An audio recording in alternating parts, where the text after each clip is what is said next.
Good afternoon. Welcome. Welcome to DuPage Unitarian Universalist Church, and welcome to the ordination and installation of Mandi Huizinga.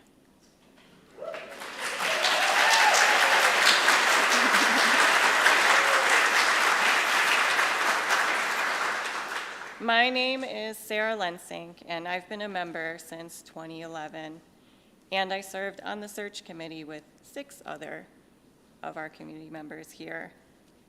Over our 2-year search process, our committee built a strong bond of trust, respect, open honesty, and a very strong commitment to finding someone with whom we were all unanimously excited with. One of our tasks was to piece together our history. Over the past 7 decades, this church has grown from what was in a 1-room schoolhouse, a building that was used for that purpose, into what you see today. And when you look back and look around now, there are a few things I found pretty clear about our community. We strive for betterment. We trust women's leadership. And we honor our natural world. So it comes to no surprise, really, that after our first conversation with Mandi during our 2nd year of search, our committee was in agreement. We have to meet her. And it comes as no surprise that our congregation is embracing this ministry. Mandi possesses all of the skills and qualities that our congregation was looking for many months, and brings with her also warmth, enthusiasm, and inspiration. Mandi, we are honored, we are excited, and we are ready to grow with you. Thank you all for being here, and again, welcome.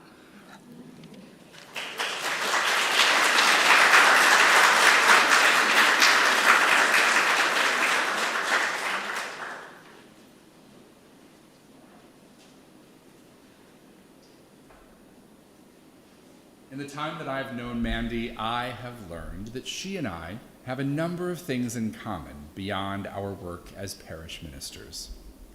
One of those things is that we are both theologically and spiritually informed by Taoism. So I want to start by sharing with you a Taoist creation scripture, something that tells us how things begin. Verse 42 of the Tao Te Ching says, "The Tao gives birth to the One. The One gives birth to the Two give birth to the Three, and the Three give birth to all things. All things are held in yin and carry yang. Held together, their interplay makes harmony. All things begin in unity and develop in diversity. When we can hold it all, we are blessed with the fullness of life. And it's true of the living world, our families, humanity as a whole, and Unitarian Universalism too. When we UUs make ministers through ordination, we begin from our unity in our faith, while also recognizing that we rely on multiple bodies to create good ministry and ministers. There are 3 sources of authority that create a minister who is fully recognized in our tradition. The person who answers the call to ministry, the denomination that declares the person fit for ministry in our faith, and the congregation that affirms and proclaims that person's ministry for us all. At its best, a Unitarian Universalist ordination doesn't try to declare that individual feeling or denominational credentialing or congregational action is most important. Instead, Unitarian Universalist ordination in its most robust form says that all 3 are necessary to create a fully empowered minister. Using each of these powers, we create clergy that are triply tied to faithful service in Unitarian Universalism. When ordination practices hold together the complexities of our faith, we ordain clergy into the fullness of our living tradition and, hopefully, the fullness of their own service as ministers of our faith. The Tao gives birth to the One gives birth to the two give birth to the three, and the three to all things. An installation? That's all you. I mean, of course, we want to share it with our sister congregations and our colleagues out of joy and accountability to our faith community. But the installation, though, that's all about the relationship that you and Mandi covenant to create, maintain, and nourish for your benefit and the benefit of the communities in which you exist. We, your guests, observe it in fellow feeling and in love. And so, in that spirit, please join me in calling into our awareness that which is within and among and beyond us, that which we may call love, the spirit of life, the Tao, the all that is. Let us hold, in this time and in this place with these people, the one, the two, the three, the 10,000 things, the fullness of life. Everything that we bring into this holy moment, which creates a minister and then covenants a ministry. Together, we balance the interplay of the individual, the congregational, the denominational. Sacred relationships in our tradition that move in a dance that we are always practicing, always developing, always learning anew. May we be here with care and love for our whole selves, our joyful selves, thrilling to what is right now, our hopeful selves, leaning into possibility, our concerned selves, wanting to do better than we have done before, and our determined selves, committing to these covenants for today and tomorrow. We ask that love, the spirit of life, the Tao, the all that is, be present to us, reminding us of why this moment matters and how we are to approach it with reverence and seriousness, with joy and celebration, and with our hearts open to this new minister and ministry we create today. May it be so. Blessed be.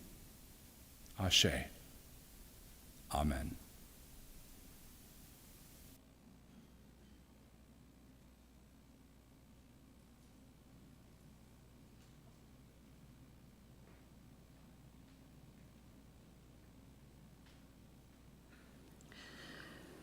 We light this chalice to honor the spark that began this journey, a call to ministry, a need for a minister.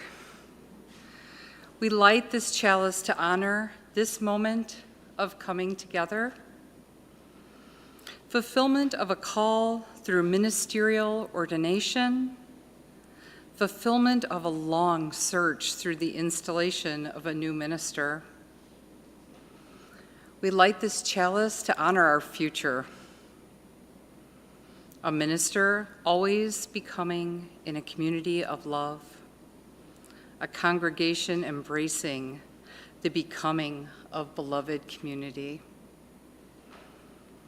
We light this chalice for the past, the present, and the future, for what was, what is, and what might be. May we remember all of these things as this light guides us forward together.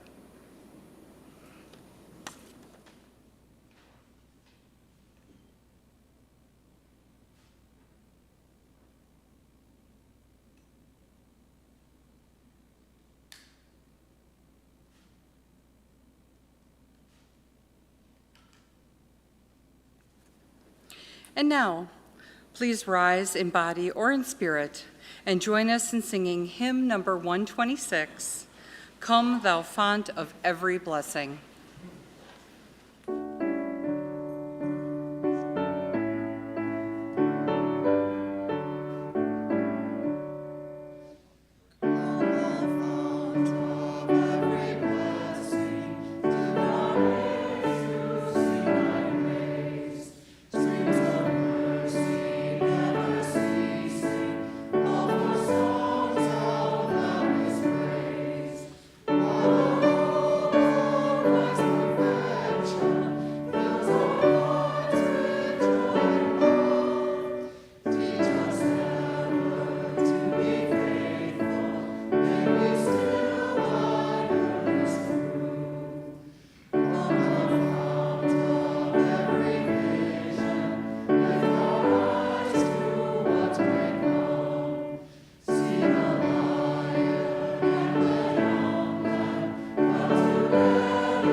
Time to gather.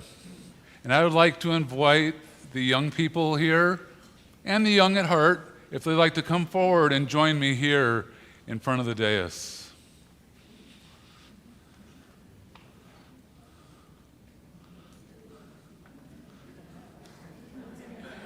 I know you're out there.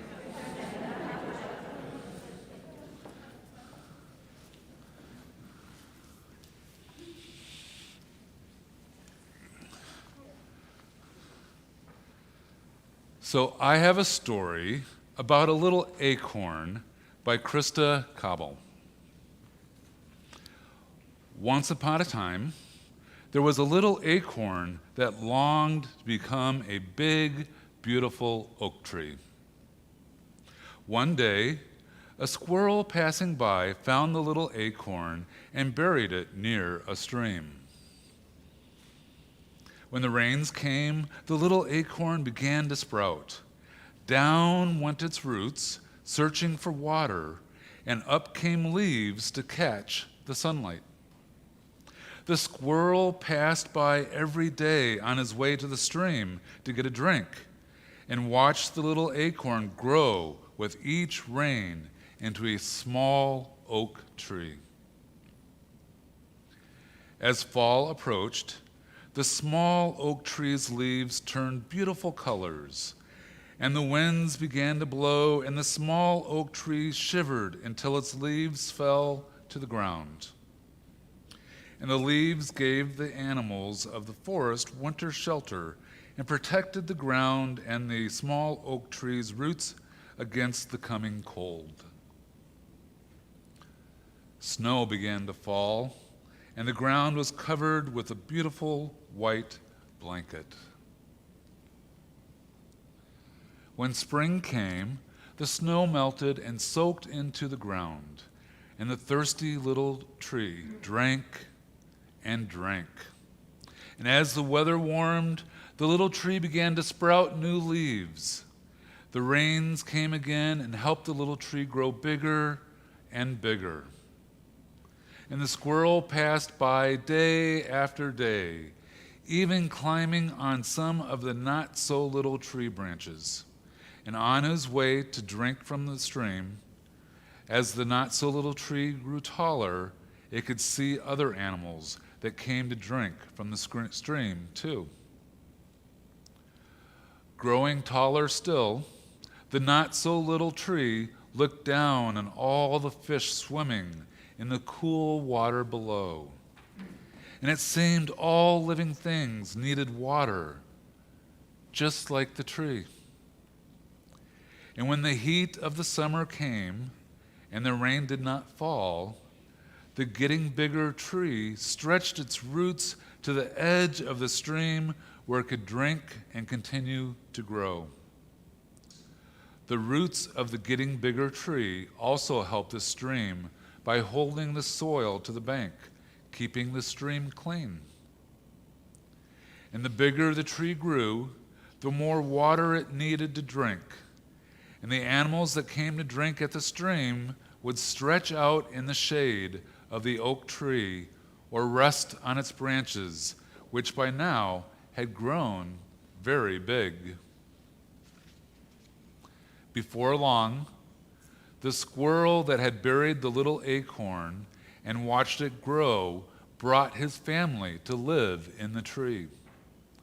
The big, beautiful oak tree that was once a little acorn was very happy and began dropping little acorns of its own. The end. As all of us begin as a seed, just like the acorn in the story, and like in the story, it takes a lot to make a tree grow.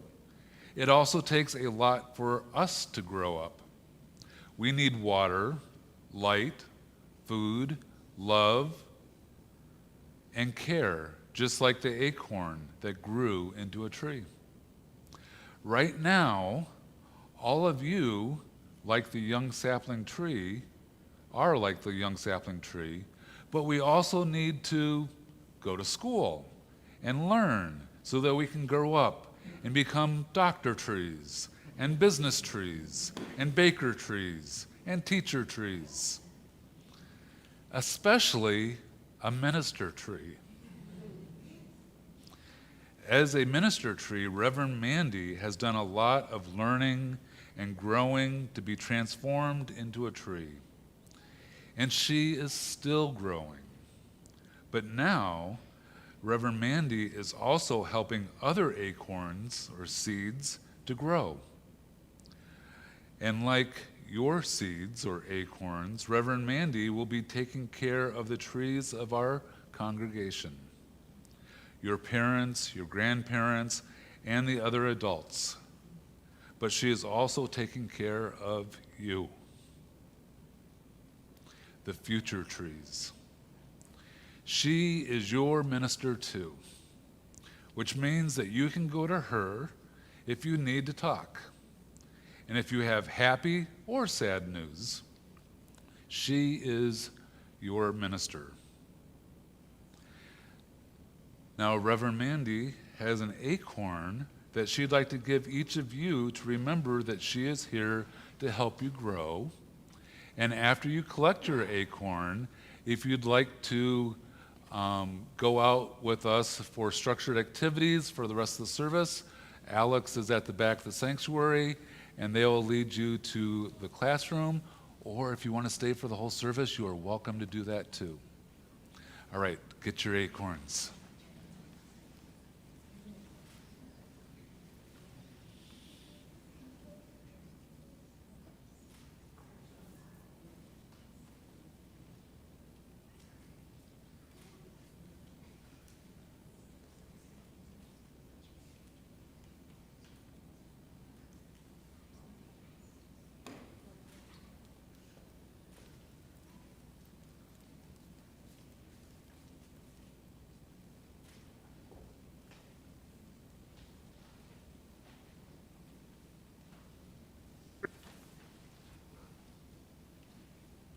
The words of Reverend Marjorie Bowens Wheatley. Why should we intentionally work for diversity? The responses to this question vary widely.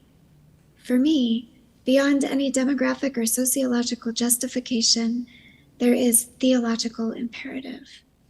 Affirming the inherent worth and dignity of every human being, for me, means working to create places of worship where all who subscribe to a liberal approach to religion can not only feel welcome, but enter into worship settings that reflect the diverse cultural realities of we the people.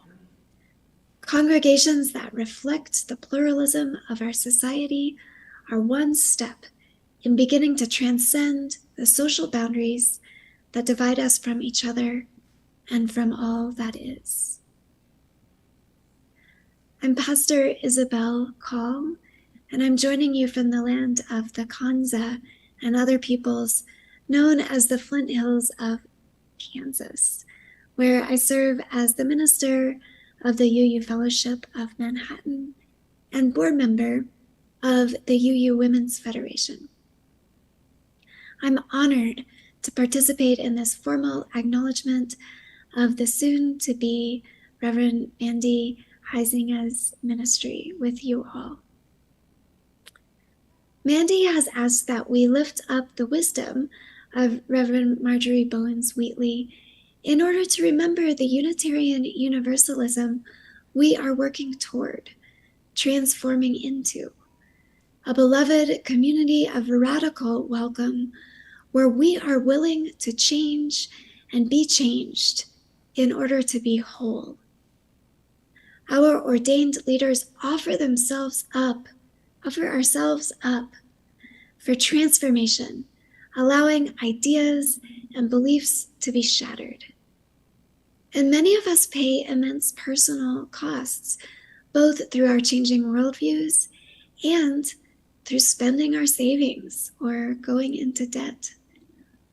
And so whenever we ordain a new minister, we also recognize the cost of ministry. Later in the service, the charge to the minister and the charge to the congregation will speak more to the intangible costs.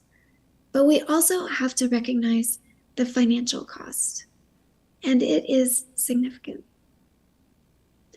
This is all the more so for ministers and religious professionals who seek transformation and the tools of leadership without the privilege and economic advantages of whiteness. If we want to work intentionally for the diversity of our communities, then we must work intentionally for the diversity of our leaders.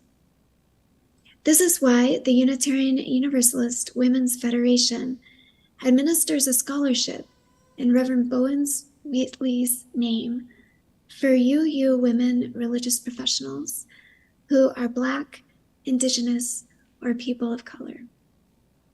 Mandi has asked me to ask you to celebrate her entrance into ministry by widening the door to others whose leadership and collegiality is crucial for the transformations you are committing to today. So as you are opening your hearts to Mandi's transformative energy here at DuPage, I ask you also to open your wallets, your checkbooks, your smartphones, and make your commitment tangible now, today, this afternoon. All cash collected in the offering plate today will benefit the Marjorie Bowens Wheatley Scholarship Fund.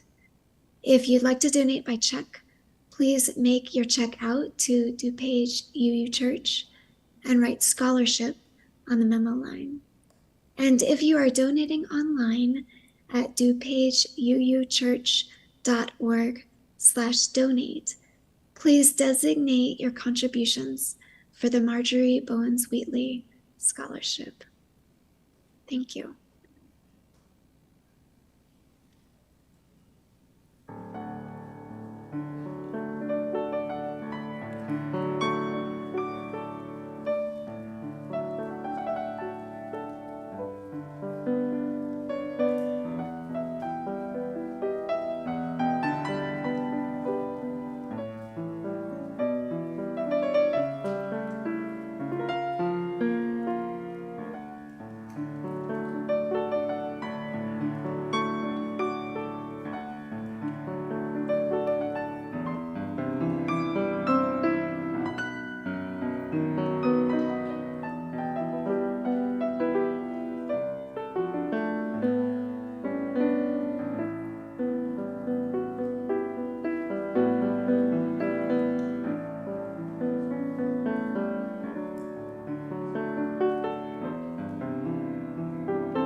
Within the living tradition of Unitarian Universalism, the authority and privilege to confer ordination lies wholly within a congregation. The act of ordination confers the authority of religious leadership, the title of reverend, and the privilege to wear a stole. It is a meaningful and joyous occasion when a congregation recognizes the ordinance called. The members of DuPage Unitarian Universalist Church gather this afternoon to ordain Mandi Huizinga into Unitarian Universalist ministry. The act of ordination is a ritual to recognize one who has been called to ministry and has prepared and committed themselves to a life of religious leadership. A minister is ordained only once. Today, this act binds us to each other and to the heritage of our liberal faith. Mandi Huizinga, in recognition of your call to ministry and of your receipt of preliminary fellowship from the Ministerial Fellowship Committee of our Unitarian Universalist Association of Congregations, we desire to ordain you to ministry. Are you ready to enter into ministry? I am. Our purpose can only be realized if we, the congregation, acknowledge our own obligations. Will the members of DuPage UU Church please rise in body or spirit so that we may ordain Mandi Huizinga?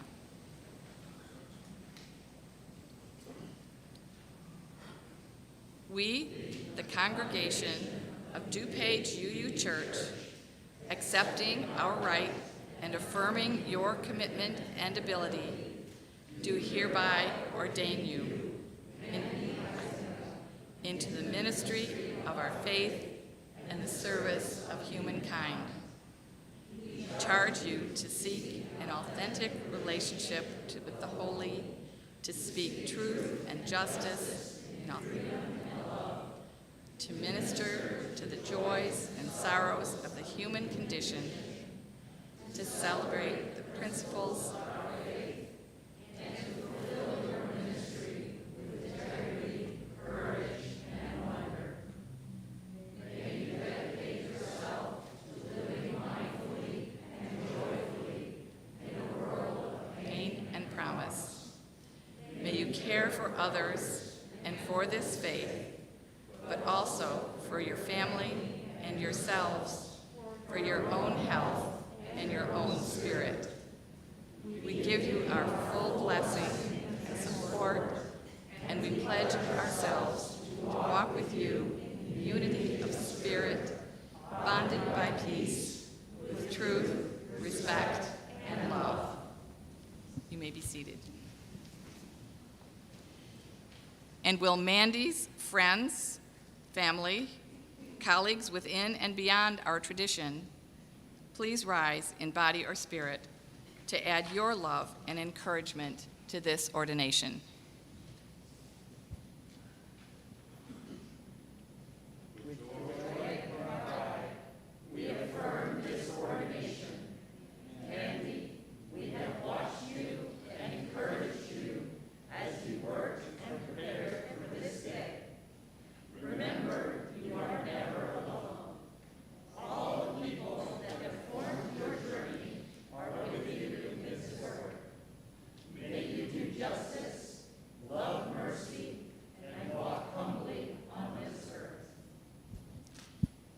And now we'll all gathered here, please stand as you are able and join us in affirming Mandi's ministry. It is with joy that we affirm and recognize your ordination. We offer you our continuing love and our support. Within, among, and beyond us, may you always hear the voice of the sacred, of love, of the holy, and may you carry the blessing of us all wherever you go. Mandi, the members of DuPage UU Church have declared you as minister in the Unitarian Universalist tradition, and your family, friends, and colleagues have promised their support. Do you accept this ministry? With humility and integrity, I do. May it be so.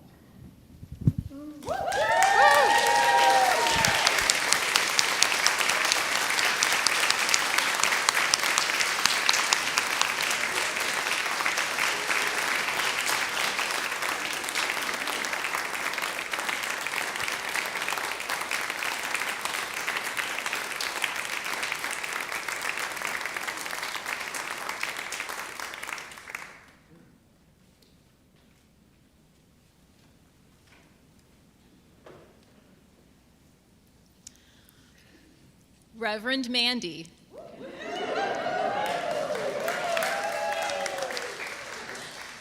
DuPage UU Church is honored to present you with this stole in recognition of your ordination. Yay.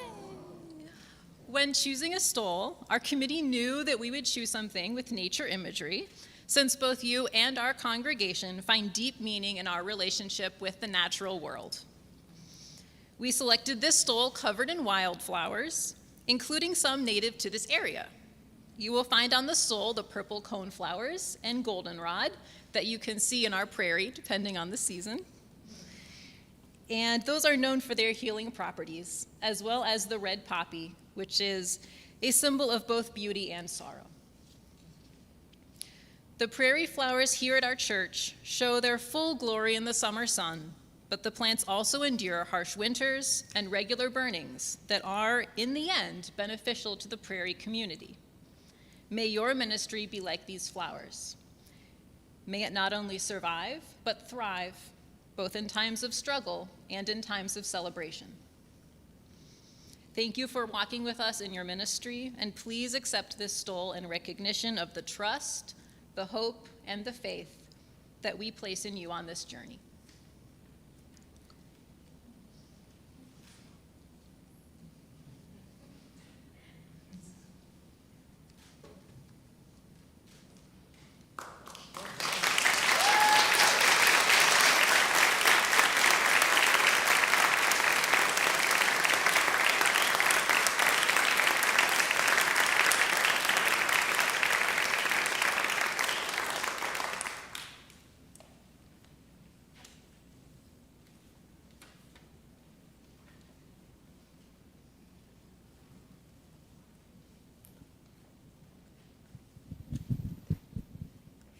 Mandi, what an honor to be here today. On behalf of all of our colleagues, it is with great joy that I welcome you into the kinship of ordained ministry. Our world needs more committed, courageous, and compassionate leaders like you. May you carry all the love and support of this community and beyond to guide you on your journey. May you always know that you are not alone, that we, your trusted colleagues, are here for you to laugh and to love, to listen and grieve and rejoice, to collaborate and to fight for justice and liberation together, and to help remind one another and all of us to dig our roots down deep, to stay uplifted, and to remain resilient. May it be so.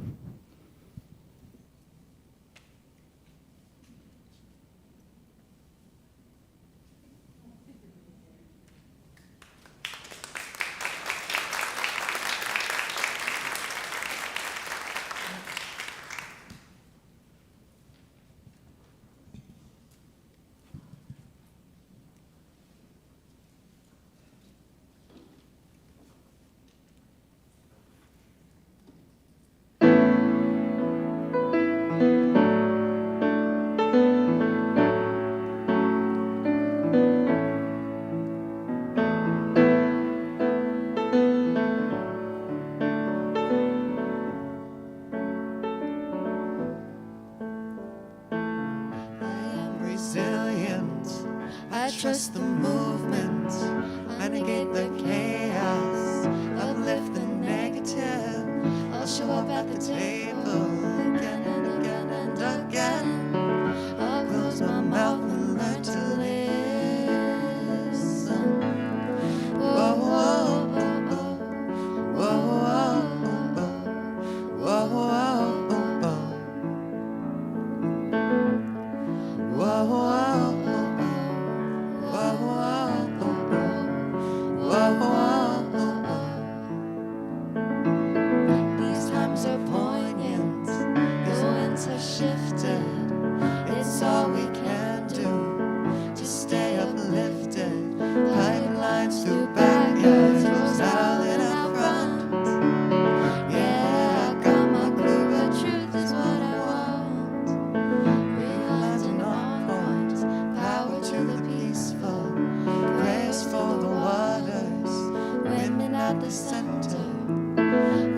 vessels open to give and receive. Let's see the system brought down to its knees. Whoa, whoa, whoa,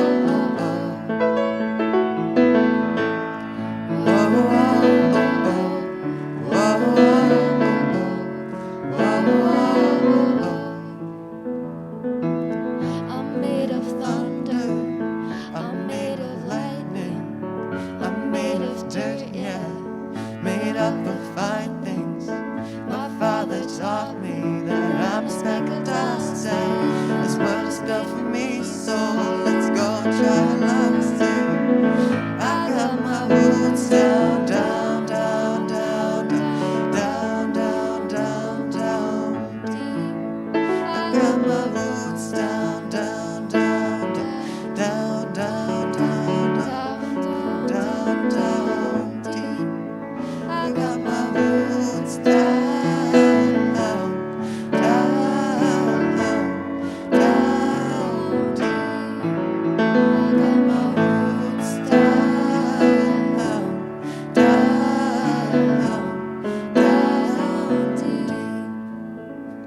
deep. So what are we doing here? What has been done?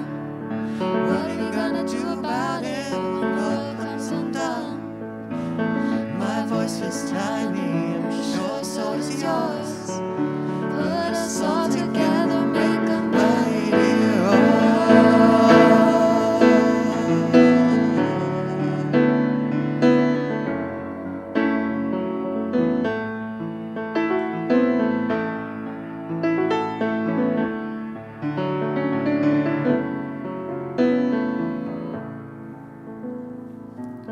I am resilient, I trust the movement, I negate the chaos, uplift the negative.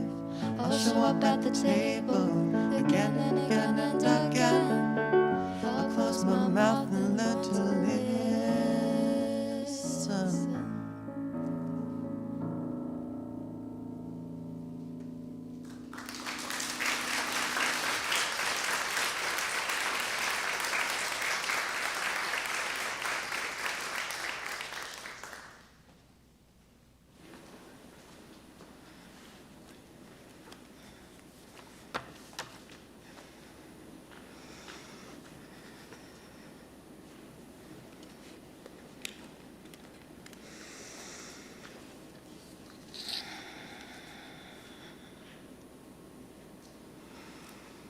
There is a resonance that echoes in this space between a pulpit or wherever one may be while preaching and the area that welcomes and holds gathered community.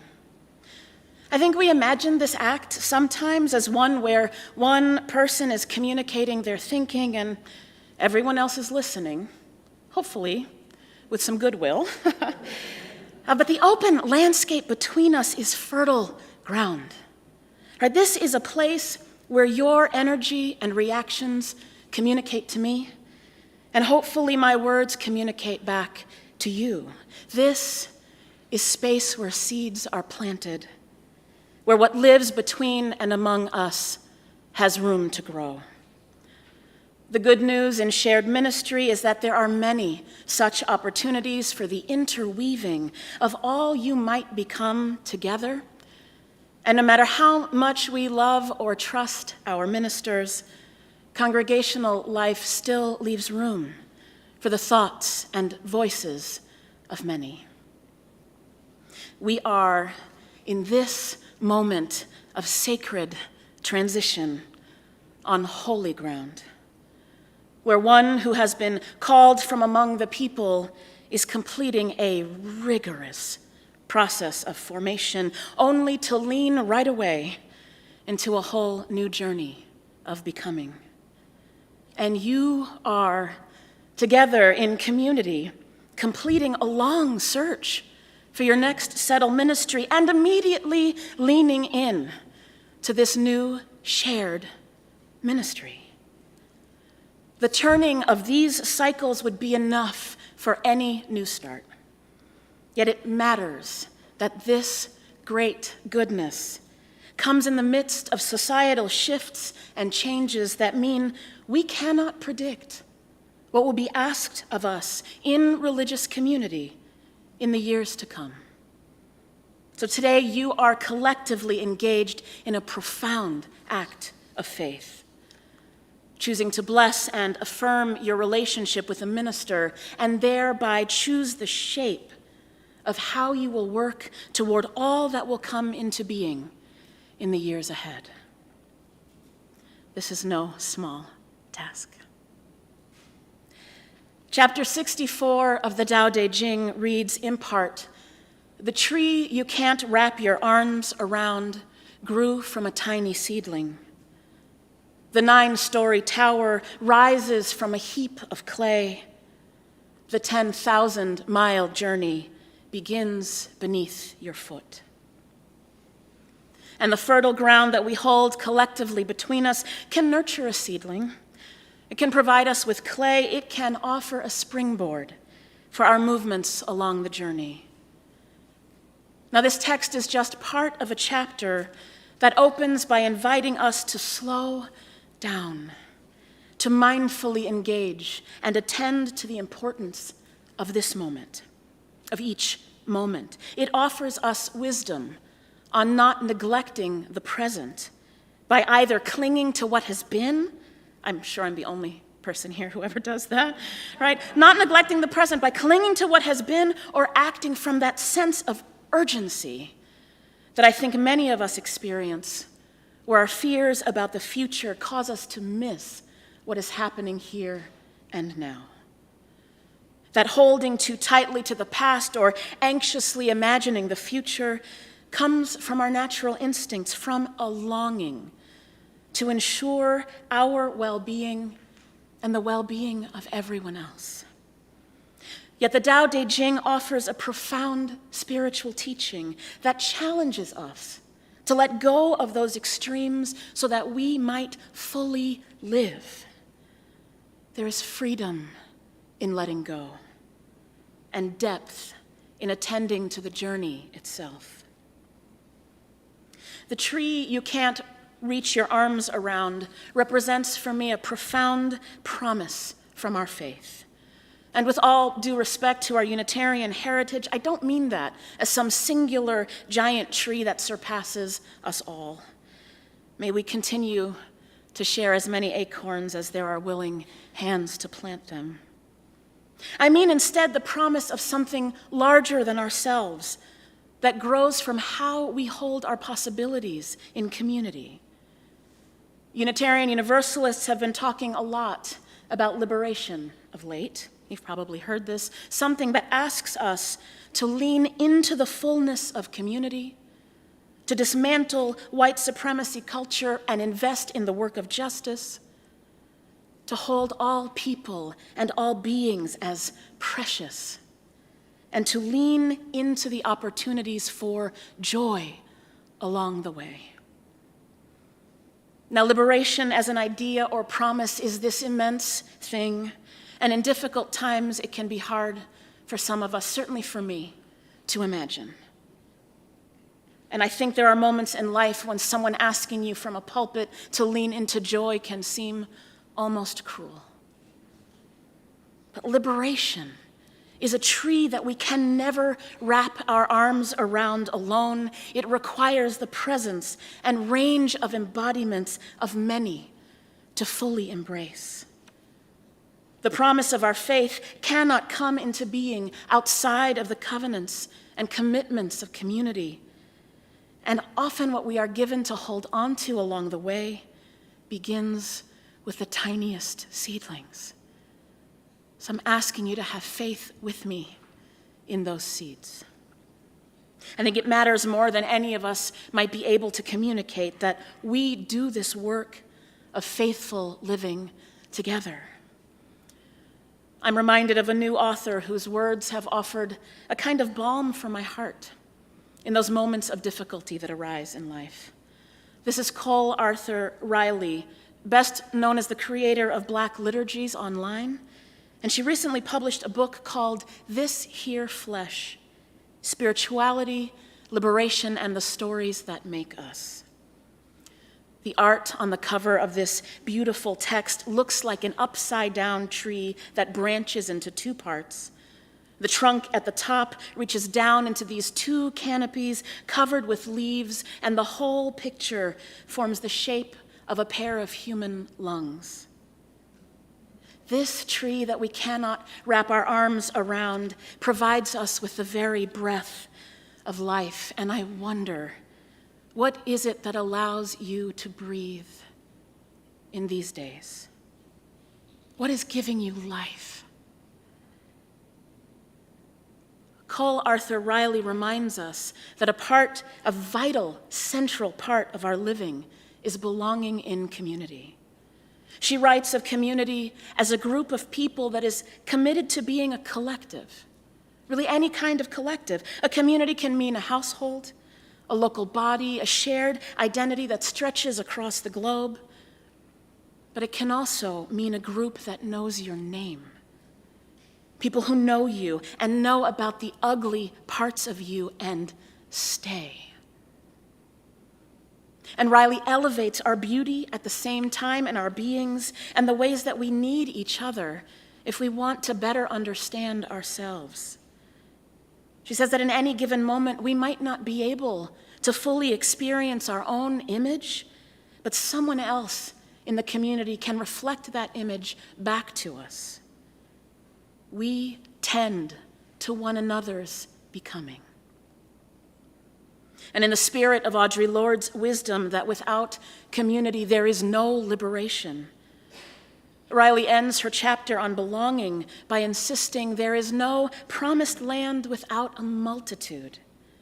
She says you can think you might get there alone, and maybe by some rare chance you do. But what will become of the promise when it is collapsed by loneliness? Who is going to drink all that milk and honey with you? Look down into the cool running stream, she writes. You cannot see yourself. So today, as we celebrate and affirm a new ministry that is a profound blessing in our liberal and liberating tradition, we commit ourselves at the same time to the faithful becoming of this congregation. DuPage Unitarian Universalist Church, yours is a collective that offers to this land, to these people, to this surrounding community, to our religious movement, the promise of not only honoring the values of our tradition, but also of living them every day in the world as we find it. Each time you recommit to shared ministry with a new religious leader, you are offering the strengths of all you hold collectively together to the ongoing journey toward liberation. And I can't think of a more important time to lift and celebrate the immense importance of religious community than in days when we are not entirely certain what will be asked of us in the future. I hope that you see not only the work ahead, we're good at the work. We come back to the work. I hope you see not just that work, but the joyous possibilities that can come from leaning into the unknown. This is harder for us. My joy is born of knowing the people I will be journeying with along the way. How often do we tell one another as you use how grateful we are to have found our place, to not be working for justice alone, to trust that when we lose our way, someone will lovingly call us back into community. It is difficult to wrap our minds around something that is larger than our own knowing. I know this, and I suspect that is in part why Reverend Mandi entrusted our acorns to those with the greatest capacity for creative dreaming and new imagination. I don't mean that in a cutesy way. Look to our young people, to their vitality and vision, and temper that with the wisdom of experience that is also represented among you. There is a wholeness that is larger than any single one of us. And I believe we can feel it, even when we don't have good words for it. I suspect that wholeness has been breaking through in various moments over these first weeks of your shared journey with Reverend Mandi. Have you noticed them? Have you felt those pauses where it feels like things are just right after a while, where they just click? It's hard to describe. Like the promise of this celebration of a new start is right on time, and you hold together a readiness to take on what is next. Are the seeds of joy already present here among you? I'm seeing nodding heads. It's like we're not allowed to talk back to the minister. Yes. I saw it in the hallway. I saw it at lunch. I hear about it when I talk to my beloved colleague. Community, belonging, liberation through wholeness, all of these things come from the unbreakable bonds of the collective. They grow when we attend to the journey more than clinging to where we have been or worrying too intensely about where we currently think we're going to the exclusion of all else. So chapter 64 of the Tao Te Ching begins like this. It is easy to keep hold of what hasn't stirred. Easy to plan what hasn't occurred. It is easy to shatter delicate things. Easy to scatter little things. Do things before they happen. Get them straight before they get mixed up. The tree you can't reach your arms around grew from a tiny seedling. So today I invite you into the fullness of joy in this present moment. And I celebrate with you, as Reverend Adam reminded us, the immense possibilities of this next chapter of your ministry and your shared ministry with Reverend Mandi. Reverend, colleague, beloved, I also know from lived experience that most of us only get ordained once in this lifetime.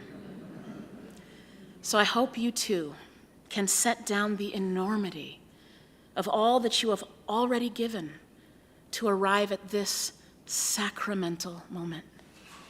Just for a moment, let this ordination, this blessing, this investment and installation of your first settle ministry sink down into you all the way to your roots. Let it nourish you. Let these beloved people with whom you are entering into sacred covenant help you to hold the immensity of this day. Everyone in this sanctuary already knows that you are a great gift. I wish every ministry started this way. May you extend the blessing of that gift to all that is to come in this beloved community. And may your ministry and the ministry of those with whom you are privileged to minister be forever blessed. Amen. Ashe. Blessed be.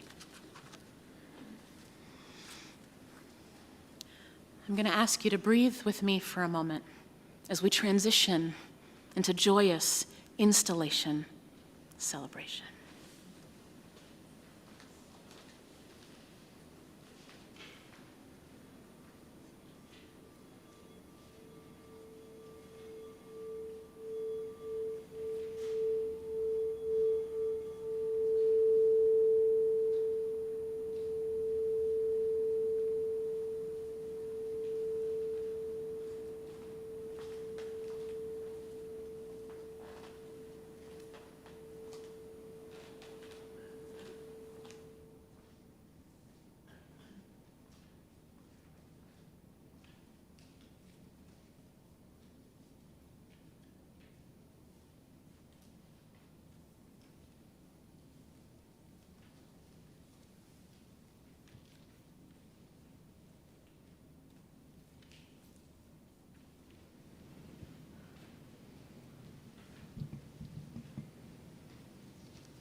No right is more precious to a free congregation than choosing its own minister. As many of you know, we've chosen a few over 67 years. From DuPage Valley Unitarian Church in 1955 to DuPage Unitarian Universalist Church in 2022, we've made our way in this ever-changing world with 7 previous settled ministers.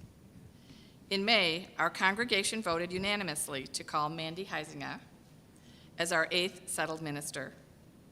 With joy and gratitude, we celebrate the covenant of mutual trust and support between the members of DuPage Unitarian Universalist Church and Reverend Mandi Huizinga, who we have freely chosen and who has freely chosen us. Will the members of DuPage Unitarian Universalist Church please rise in body or spirit and join me in this litany?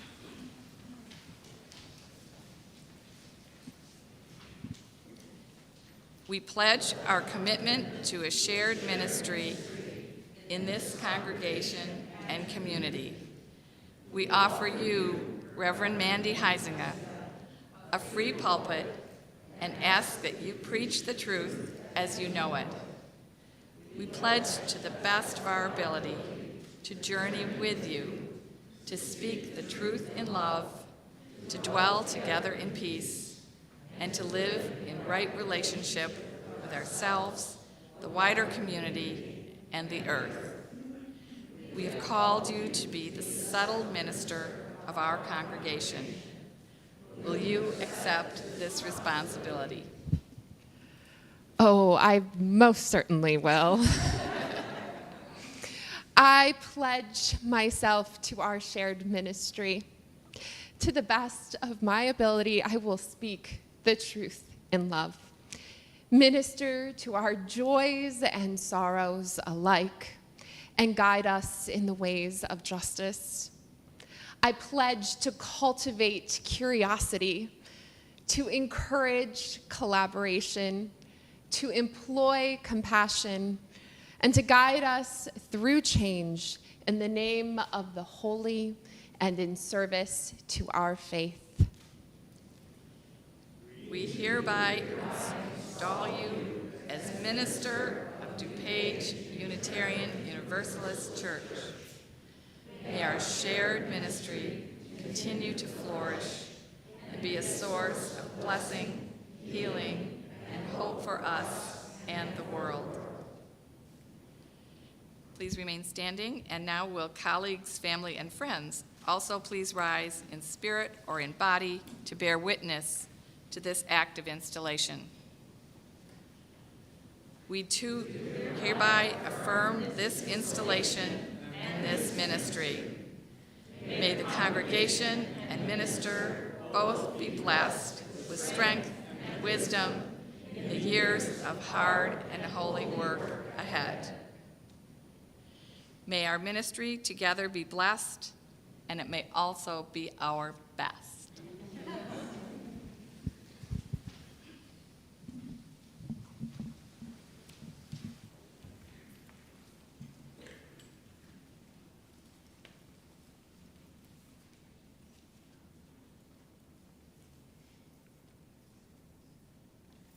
There are few acts more human than the offering of a blessing. To offer someone a blessing is to wish upon them grace, hope, faith, and love. It is to share with someone our deepest intents for their well-being, for their purpose, and a commitment to hold them in love throughout whatever may come. In our Unitarian Universalist tradition of the priesthood and prophethood of all believers, the ability to offer a blessing is not and should not be confined to those in ordained ministry. We are each and all called to bless each other and this world. What a different world it would be if we could truly learn to bless one another. All of us. While there are many acts of blessing in our faith, there is one that is explicitly an act of offering the blessing of a gathered congregation together. And that is the ritual of the laying on of hands. Often practiced at the ordination, commissioning, or installation of leaders of our faith, this ritual of the laying on of hands calls upon you, the gathered congregation. And I don't mean just the DuPage Unitarian Universalist Church, the gathered congregation of all that are here today, both in this room and with us from afar. It calls upon us, colleagues, family, and friends to all come together to offer hopes, prayers, and shared commitment for those who are called to leadership amongst us.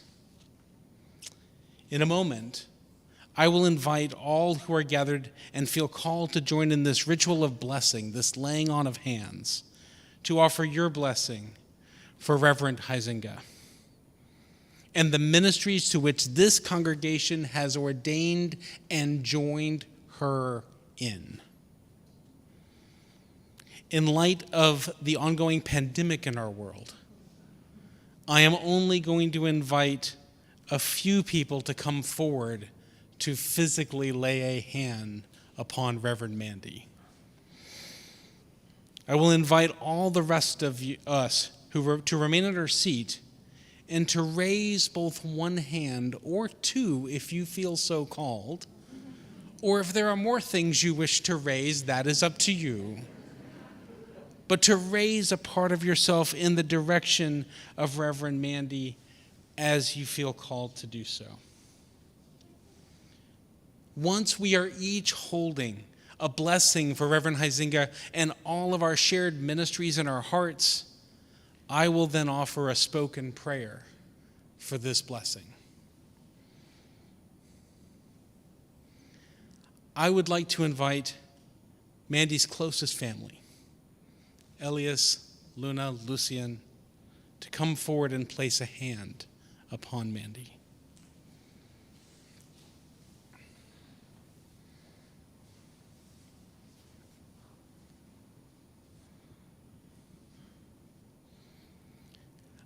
I would like to invite Anne and Karen to come forward, representing the members of the DuPage Unitarian Universalist Church, to come forward and place a hand upon Reverend Huizinga.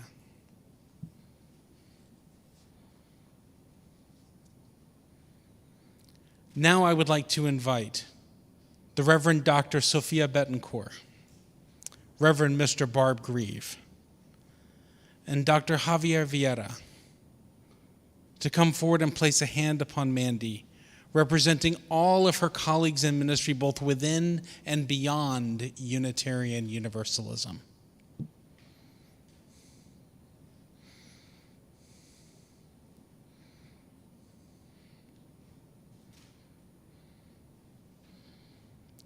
Mandi, I would like you to bring into your heart your sense of call. Your call to the ministry of our faith. Your call to the ministries of this congregation. Your call to the service of the world, to transforming this world to the beloved community. Fill your heart with that sense of call that brought you to this moment of ordination and installation as a minister of our living faith. Do you feel it in your heart? Family and friends, I would like you to bring into your heart your love and support for Mandi. Colleagues, I would like you to bring into your heart your prayers and wishes for Reverend Huizinga, for her ministries in this world and with this congregation. And for all of those attending today, bring into your heart the ministry of Reverend Mandi, the experiences and the hopes for the ministry that you will have together. Bring into your heart your welcome for this shared ministry and your commitment to the vision and mission of your congregation and of our faith.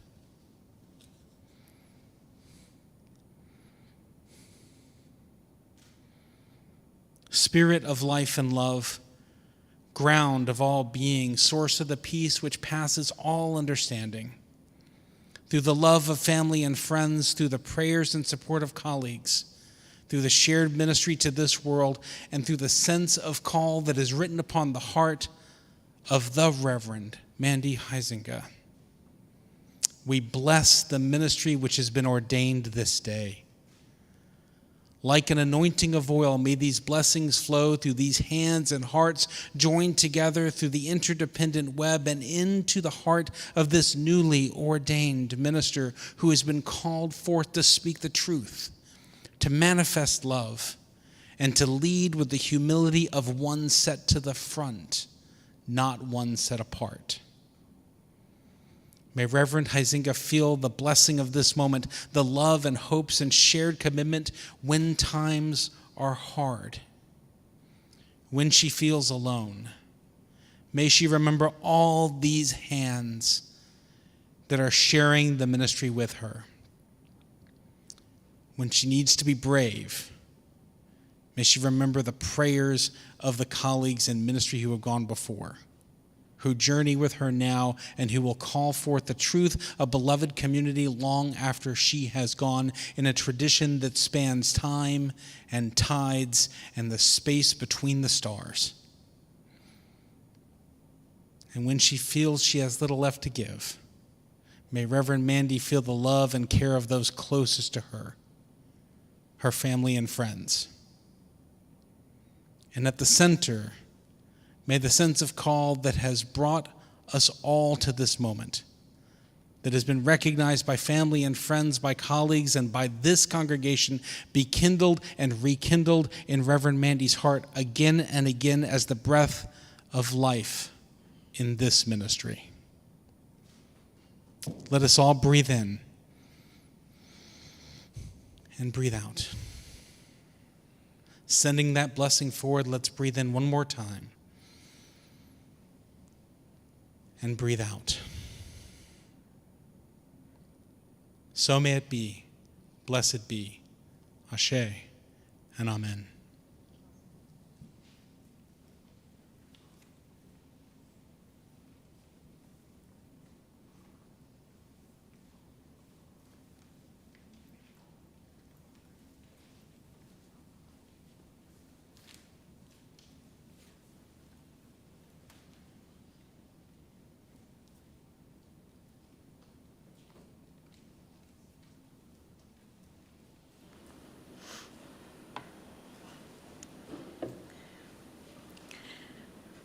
Reverend Huizinga, Reverend Mandi. It is such a pleasure and a joy to be with you, all of you, on this auspicious day. Reverend Mandi, you have been ordained, and you have been installed, and you have been blessed, and now it is my privilege to charge you. You asked me to tell you what to do. Beyond the many ways that you have already been charged through your ordination and this installation, I'd like to continue to dig into the metaphor of the acorn and tree a little bit more, but perhaps from a little bit different perspective. We're going to spin this on its side just a little bit. From this perspective, the congregation that you serve is the mighty tree, and you, as their minister, are an arborist, tasked with caring for them. Like a tree, this congregation had its beginnings when it was but an acorn. And then over time, with proper tending and nourishment, the acorn turns into a sapling, and a congregation turns into more of itself, embraces its mission. Just as most trees last longer than any single arborist tending them, so too do congregations last longer than any single minister. Indeed, as arborists, we often have to adjust our care of the tree based on the arborists who came before. And diving into the metaphor a bit more, Just as the mycelium connects trees and provides a means of communication and relationship, so too are congregations connected and in relationship with one another. This means that what impacts one congregation will likely reverberate through the relational network. And so, as arborist, while your main responsibility may be one tree at a time, you also are in relationship with this living network, coaxing the wisdom not just from within yourself, but from other arborists, past and present as well, even from the trees themselves. It is indeed quite humbling.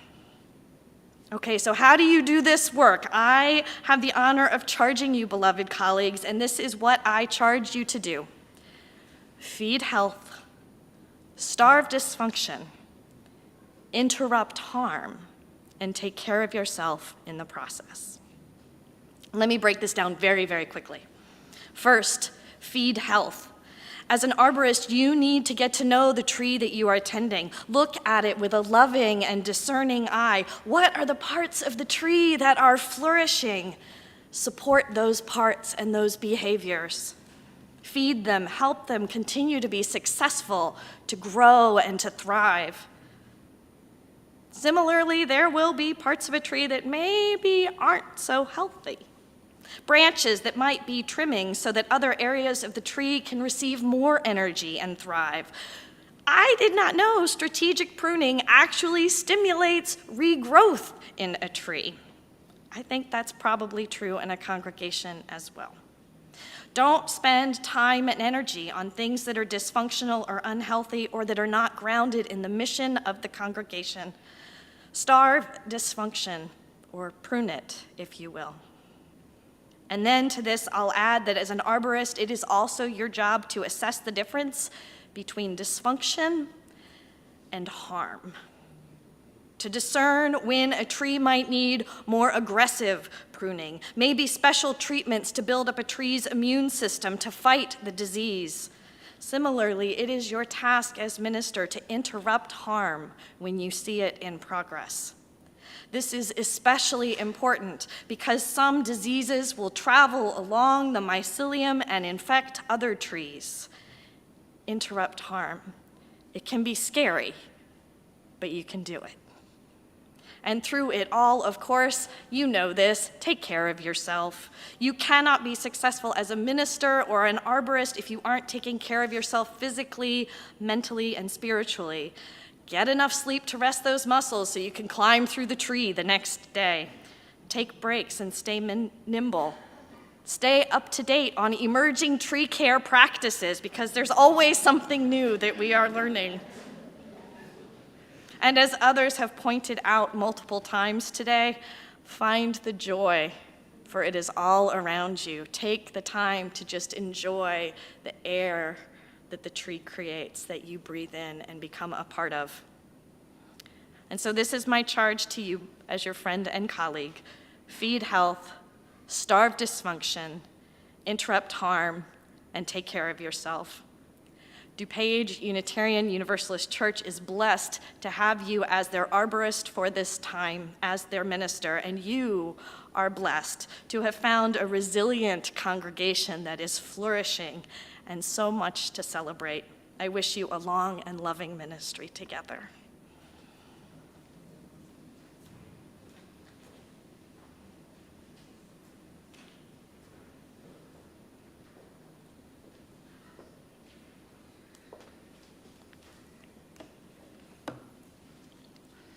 What a glorious day. A lot of this day has been about Reverend Mandi. I have the great honor to charge you, the congregation, with a few small tasks. I have 6 of them for you. They are an invitation, a call to action, and a reminder to live into your shared ministry with faith and courage. So first, celebrate. Always remember to celebrate. You have collectively worked hard and waited faithfully for this very day. Your search for a new ministry took some unexpected twists and turns, yet your resilience and faith brought you to this very moment, just as Mandy's journey to ordination brought her here and now. So let today be a celebration that continues on for years to come. This day and its annual anniversary will tie you together long after your collective ministry is here. Second, live our faith day in and day out. Live it when it is easy, when it is convenient, and live it when it is hard and hurts and you don't want to. Live our faith in your daily living, not just when you are here in this building or on this beautiful campus. Live our faith so brightly that everyone around you knows you are a Unitarian Universalist and knows what that means. Third, lean towards justice. Use your collective power for good in the world. Stay engaged and partner with other organizations and faith communities, with groups within and around the city who are working to dismantle white supremacy culture, who are working to change your city and state, our country, and the world. Consider where you have personal power and use it to change systems for good. Investigate, inquire, and influence the systems you are already in to ensure that all among us have similar opportunities to flourish in life, for that is part of our religious responsibility. Fourth, tend to your governance. You are a congregation blessed with great leadership, stellar involvement, and good boundaries. Continue to elect and trust your leadership and minister. Provide them with the support and tools necessary to do the serious and fun work of church. Adjust and adapt your policies and practices to meet your ever-growing knowing of fairness, love, and compassion. Fifth, nurture into leadership your children, your youth, and your young adults. Create spaces where their insights and wisdom are not just theoretically welcomed, but are actively sought out. Offer them opportunities to deepen their connection to our faith and give them the opportunity and tools to grow into leadership skills. And sixth, commit to your shared ministry with Reverend Mandy. Know that a minister cannot alone do all that ministry requires. Share with her when one of you is in need and when one of you is celebrating. The secret to remembering about ministry is that ministers are not superheroes who can find out anything without your help. Volunteer when you can, and encourage others when you cannot. Remind Reverend Mandy to care for herself just as she will care for you. Ensure that she has time to spend with family and beloveds. Respect her boundaries and need for time away. Support her involvement in her hobbies with the same gusto you support all aspects of your shared ministry. Encourage her to pursue her passions here and afar, and trust that in return, she will be here for you for years to come. So in summary, 6 easy tasks. Celebrate, live our faith, lean towards justice, tend to your governance, nurture into leadership the children, youth, and young adults, and commit to your shared ministry. Blessings to you, blessings to Reverend Mandi on this joyous occasion. I invite you to stand as you are able, to rise with the Spirit, to join us in our final hymn, 298, Wake Now Our Senses.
I'm a reverend.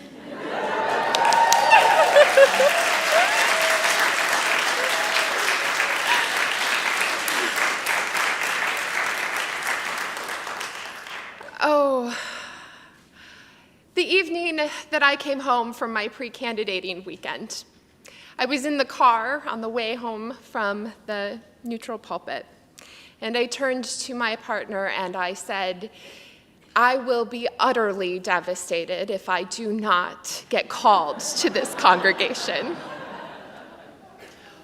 Oh, I am so blessed by each and every one of you, even in only the month and a half we have been together. And I am so delighted that we get to spend so much more time getting to know each other, loving each other even more. So friends, as we go forth from this place, you are surrounded by my love, and I feel deeply surrounded by yours.